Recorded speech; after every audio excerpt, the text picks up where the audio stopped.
पवित्र बाइबल का उत्पत्ति 43 जिसमें 34 वचन है। और अकाल देश में और भी भयंकर अकाल होता गया जब वह अन्न जो वे मिस्र देश से ले आए थे समाप्त हो गया। तब उनके पिता ने उनसे कहा, फिर जाकर हमारे लिए थोड़ी सी और भोजन वस्तु मोल ले आओ। तब यहूदा ने उससे कहा, उस पुरुष ने हमको चेतावनी देकर कहा कि यदि तुम्हारा भाई तुम्हारे संग न आए तो तुम मेरे सम्मुख न आने पाओगे। इसलिए यदि तू हमारे भाई को हमारे संग भेजे तब तो हम जाकर तेरे लिए भोजन वस्तु ले आएंगे। परंतु यदि तू उसको न भेजे तो हम न आएंगे, क्योंकि उस पुरुष ने हमसे कहा कि यदि तुम्हारा भाई तुम्हारे संग न हो तो तुम मेरे सम्मुख न आने पाओगे। तब इज़राइल ने कहा, तुमने उस पुरुष को यह बताकर कि हमारा एक और भाई है, क्यों मुझ से बुरा बर्ताव किया? उन्होंने कहा, जब उस पुरुष ने हमारी और हमारे कुटुंबियों की दशा को इस रीति पूछा कि क्या तुम्हारा पिता अब तक जीवित है, क्या तुम्हारे कोई और भाई भी हैं, तब हमने इन प्रश्नों के अनुसार उससे वर्णन किया। फिर हम क्या जानते थे कि वह कहेगा कि वह अपने भाई को यहाँ ले आओ। फिर यहूदा ने अपने पिता इज़राइल से कहा, इस लड़के को मेरे संग भेज दें कि हम चले जाएं। इससे हम और तू और हमारे बाल बच्चे मरने न पाएंगे, वरना जीवित रहेंगे। मैं उसका जामीन होता हूँ, मेरे ही हाथ से तू उसको फेर लेना।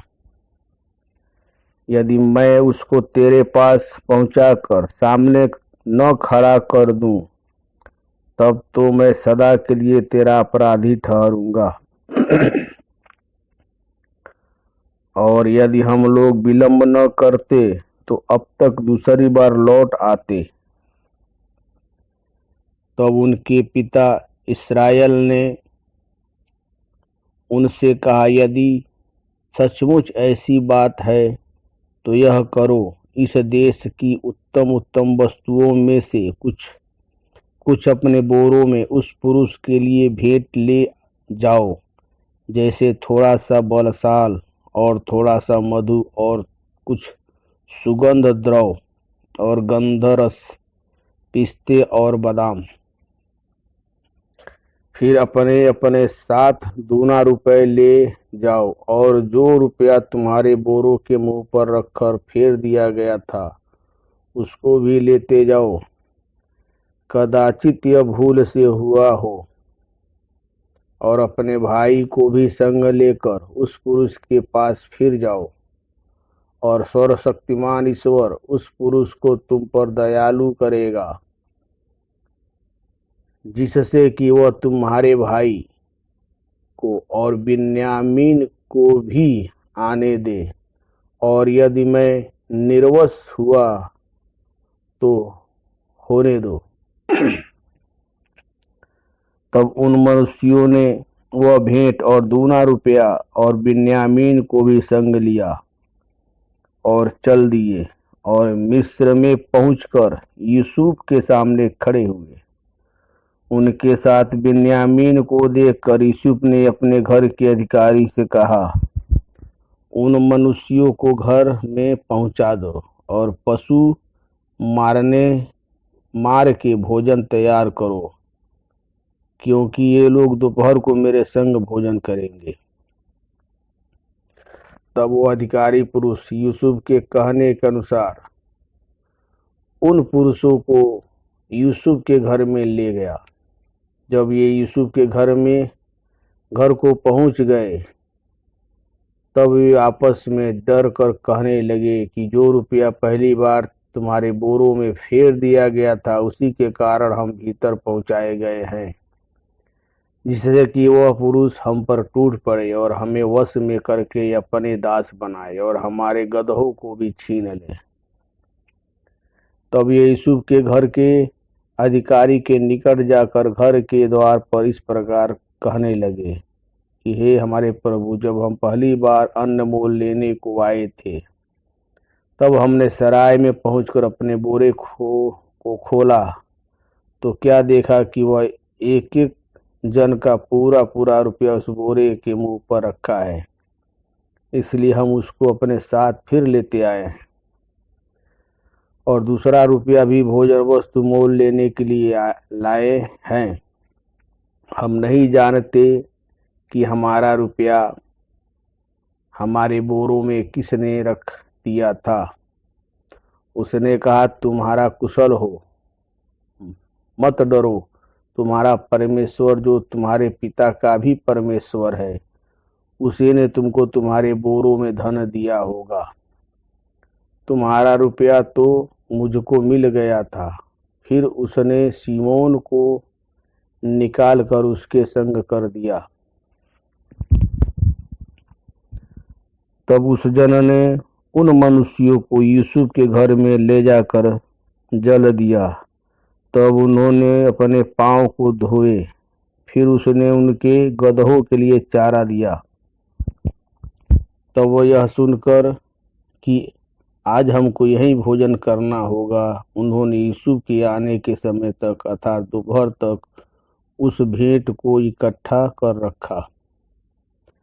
जब यूसुफ घर आया तो वे उस भेंट को जो उनके हाथों में थी उनके सम्मुख घर में ले गए और भूमि पर गिरकर उसको दंडवत किया। उसने उनका कुशल पूछा और कहा, क्या तुम्हारा बूढ़ा पिता जिसकी तुमने चर्चा की थी कुशल से है? क्या वह अब तक जीवित है? उन्होंने कहा, हाँ, तेरा दास हमारा पिता कुशल से है और अब तक जीवित है। तब उन्होंने सिर झुकाकर फिर दंडवत किया। तब उसने आंखें उठाकर और अपने सगे भाई बिन्यामीन को देखकर पूछा, क्या तुम्हारा वह छोटा भाई है जिसकी चर्चा तुमने मुझसे की थी, यही है? फिर उसने कहा, हे मेरे पुत्र, परमेश्वर तुझ पर अनुग्रह करे।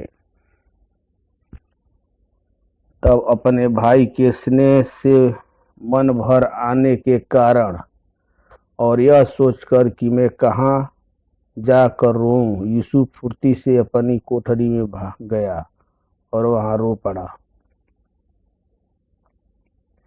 फिर अपना मुंह धोकर निकल आया और अपने को शांत कर कहा, भोजन परोसो। तब उन्होंने उसके लिए तो अलग और भाइयों के लिए भी अलग और जो मिस्री उसके संग खाते थे उनके लिए भी अलग भोजन परोसा, इसलिए कि मिस्री इब्रियों के साथ भोजन नहीं कर सकते, वरन मिस्री ऐसा करना घृणा समझते थे।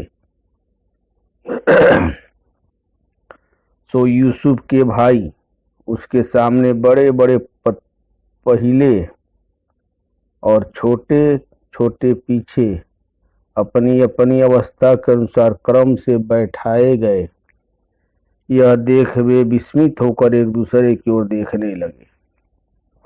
तब यूसुफ अपने सामने से भोजन वस्तु उठा के उनके पास भेजने लगा और बिन्यामीन को अपने भाइयों से 25 गुणी अधिक भोजन वस्तु मिली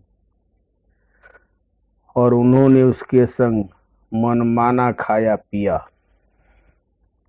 उत्पत्ति 43 समाप्त हुआ।